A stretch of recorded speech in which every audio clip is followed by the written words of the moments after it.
share ko lang sa inyo guys ang apat na function ng ating H3CR on delay timer. Ito na yung on delay timer natin guys. Papakita ko lang sa inyo kung ano ang function nito. Mayroon itong apat na function sa kanyang selection mode.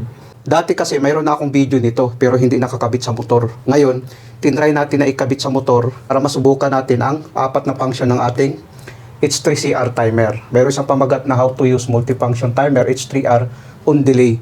Ngayon, itry natin na ating paganahin para makita natin ang apat na function nito. Letter E, tapos letter B1, tapos letter A. A na apple, no? Jog. Pag makita natin, no, jog. Jog, letter J, ang jog. Tapos letter A. I-try natin ngayon na ating paganahin, no, sa letter A. I-try natin ulit. Pihitin lang natin. Ayan. Gumana siya. Still na siya gumagana, no? Kung makikita natin. Hindi na siya na-off. Ngayon, i-try naman natin pihitin sa kabila. Ayan. Iba namang function yan. Kung makikita natin. Ayan.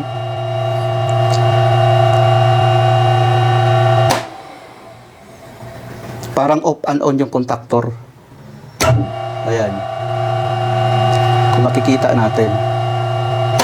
Ayan. Kung pihitin naman natin sa kabila, iba naman ang function yan. Ayan. Tapos nag-off. Parang off delay timer siya. Tapos dito naman, iba naman. Ayan. Ganun ang function niya guys. Itong timer na ito guys, magandang klaseng timer ito. Bali mayroon siyang apat na function. Tapos nakasetting sa seconds. Ang setting kasi kung gusto mo na baguhin, kung gusto mo gawing minutes, iganon mo lang oh. Iganon mo lang. Ito kasi ay hours. Tapos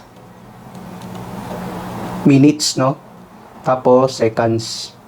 Dito mo lang pihitin. Seconds na yun, dito siya. Tapos ito naman para sa numbering na mag-change dito. Mag-change ang number niya. Ayun. Gusto mong i-change, oh. Tingnan mo. Kung mag-change ang number niya, oh. Ayan. Mag-change ang number niya. Ayan. So, ayan. Tapos, ito naman.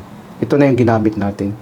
Ganun ang function niya guys. Sana guys nakapagbigay ito ng konting kaalaman sa mga baguhan. Maraming salamat sa inyo guys. Hanggang sa muli.